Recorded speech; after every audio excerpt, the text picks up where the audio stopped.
Boa tarde, galerinha. Eu agora sou o seu novo professor, o professor Caroço.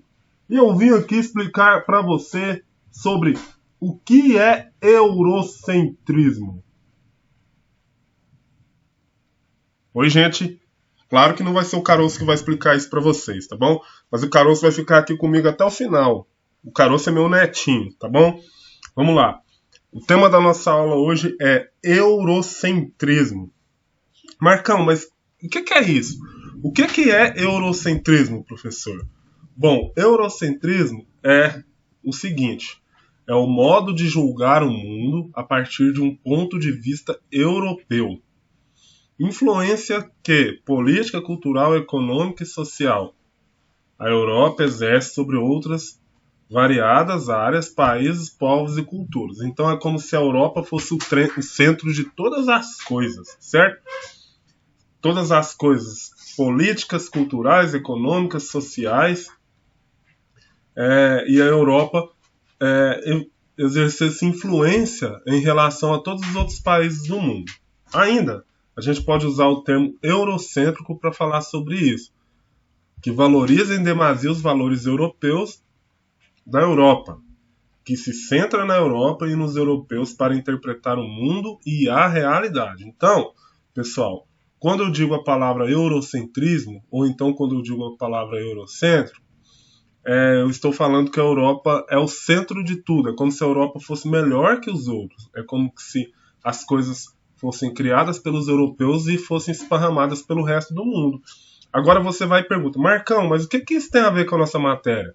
Tem tudo a ver, porque agora nós vamos começar a estudar as grandes navegações, como os europeus chegaram às Américas, e aí a gente vai observar que aquilo que é da cultura, da política e da economia que os europeus praticavam lá na Europa, eles trouxeram para cá. E eles impuseram, eles colocaram, obrigaram as pessoas que já moravam aqui na América a praticar aquilo que eles já praticavam, certo? Vamos caminhar pelos nossos slides para a gente entender um pouquinho sobre isso. Bom, essa imagem aqui, ela representa a descoberta do Brasil. A descoberta entre aspas, porque o Brasil já não foi descoberto. Os índios, eles já habitavam aqui, não é isso, Caroço? Gente, é isso mesmo. Os índios já habitavam aqui no Brasil. Então, os portugueses não descobriram essa terra. Isso mesmo, Caroço. Então, pessoal, os índios, eles habitavam aqui na nossa região já. E os europeus acabaram chegando ali já no final do século XV, né? Primeiro com o Cristóvão Colombo, antes de tudo o Américo Vespucci, depois o Cristóvão Colombo, em 1492. Depois com o Pedro Álvares Cabral em 1500 no Brasil. O Cristóvão Colombo chegou na América Central, né? E o Pedro Álvares Cabral chegou no Brasil. Essa imagem aqui dá pra gente tirar um monte de coisas com relação a essa questão do eurocentrismo. Por exemplo, se você reparar, os índios não estão usando roupa. Aí você vai e pensa, nossa, será que eles não ficavam com vergonha? Não, porque para eles era normal andar sem roupa. Eles não sentiam vergonha. Em contrapartida, os europeus estão o quê? Vestidos de roupas. Para o europeu, andar pelado já seria vergonha, não seria? Claro que seria, não é, Caroço?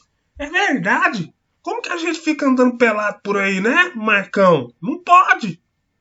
Então, é isso mesmo. Os portugueses, eles vestiam roupas. Então, na Europa, já existiam as vestimentas, né? Os vestidos para as mulheres, enfim. As pessoas usavam roupas. Aqui na América, boa parte dos povos pré-colombianos, né, os povos que viviam aqui antes da chegada do Cristóvão Colombo, eles não usavam roupas. E para eles era normal, não tinha problema nenhum andar nu por aí. Eles não sentiam vergonha. Então, quando os europeus chegaram, eles viram aquilo e falaram, nossa, esse povo é um povo sem pudor, é um povo sem vergonha, que anda por aí sem roupa. Vamos ensiná-los a usar roupa. Então, logo de cara a gente tem essa primeira ideia de que a forma de se vestir dos europeus era superior à dos índios. Então eles ensinaram os índios a usar roupas. E em várias outras coisas, como por exemplo a questão da política, né? Várias outras questões aí que os portugueses, que os europeus, né, representados pelos portugueses, tinham, que eles acreditavam que era mais importante do que aquilo que os índios brasileiros, no caso aqui da imagem, praticavam, né? Vamos seguir com os nossos slides. O próprio nome do nosso continente não é um nome dado pelos índios ou pelos povos pré-colombianos, né? O nome América vem de Américo Vespúcio, que é o cara considerado por muitos como o descobridor da América, não é?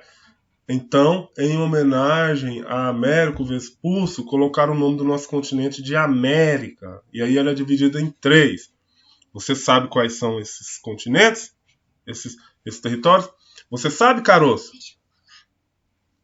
Você sabe? Sim, sabe. Então, quais são as Américas? É a América do Sul, a América do Norte e a América Central. Obrigado, Caroço. Muito bem. Então, quem dublou o Caroço foi meu filho, o Caleb. Olha ele aqui. Fala oi pra galera. Oi, galera doida. Não chama eles de doido não, doidinho. Tá bom. Então vamos lá.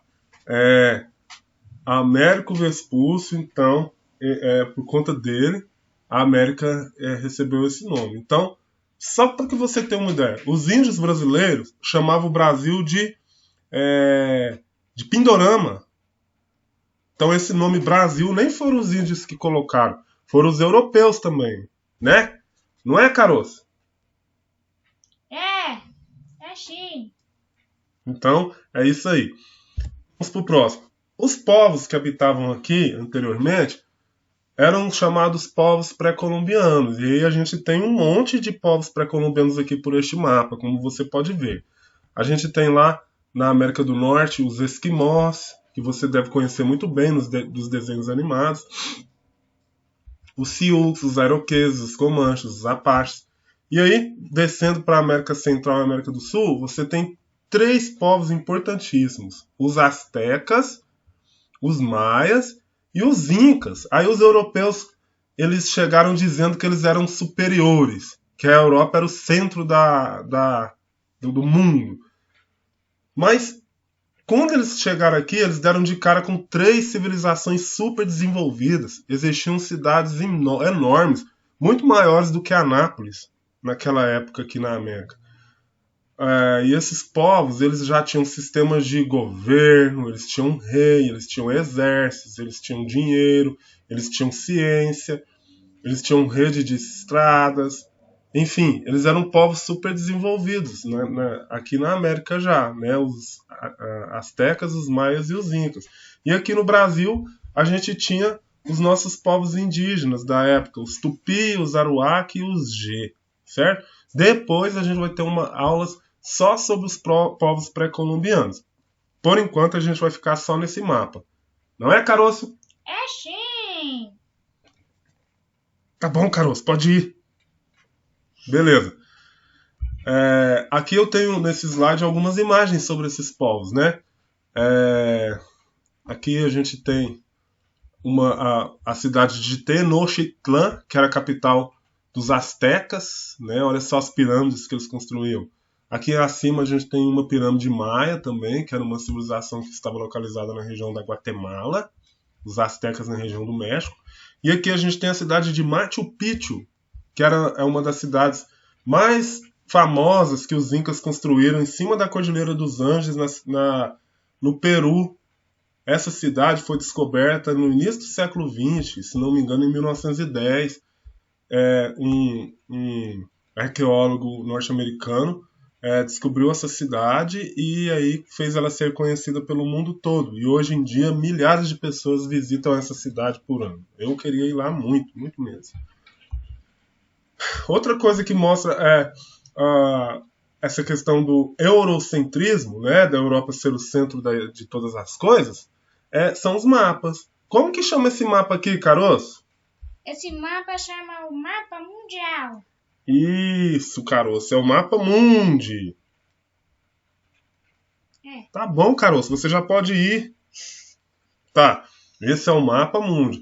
E se você observar nesse mapa mundi tradicional, a Europa está no meio, está no centrão.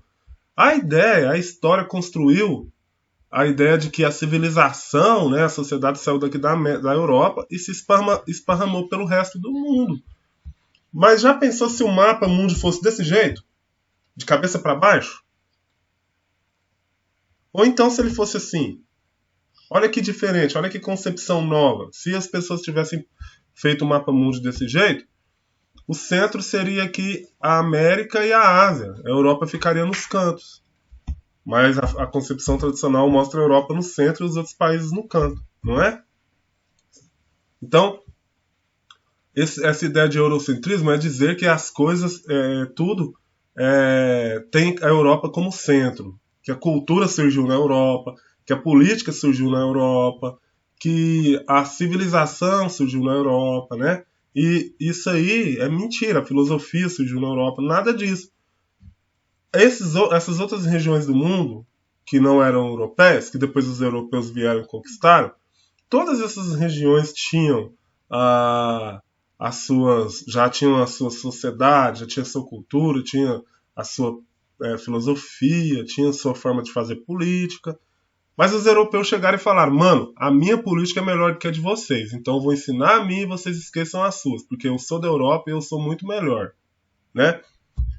Aí, depois de ter falado sobre essa questão de eurocentrismo, vamos só nos situar aqui na nossa linha do tempo para a gente lembrar o que a gente está estudando. Bom, a revisão que nós fizemos, ela foi baseada na Baixa Idade Média, né? Toda a revisão que a gente fez, a gente estudou essa parte da Baixa Idade Média aqui. E agora a gente está estudando a Idade Moderna, que vai de 1453 em diante. Então, na aula passada a gente falou sobre o modernismo, o que é ser moderno, né? A gente falou que a Europa estava vivendo um novo momento e que estavam acontecendo coisas novas que modificaram completamente a sociedade europeia. E essas coisas novas vão empurrar os europeus para navegar pelo mundo e descobrir novos continentes, ou chegar em novos continentes. E foi nesse contexto que os europeus chegaram na América, né? E aí eles começaram a dizer que eles eram superiores aos outros povos, com essa ideia de eurocentrismo, que a Europa é o centro de todas as coisas, ok? Então aqui, a partir de agora, a gente vai começar a falar desse item aqui, ó, a expansão marítima, que está aqui dentro da Idade Moderna, ok?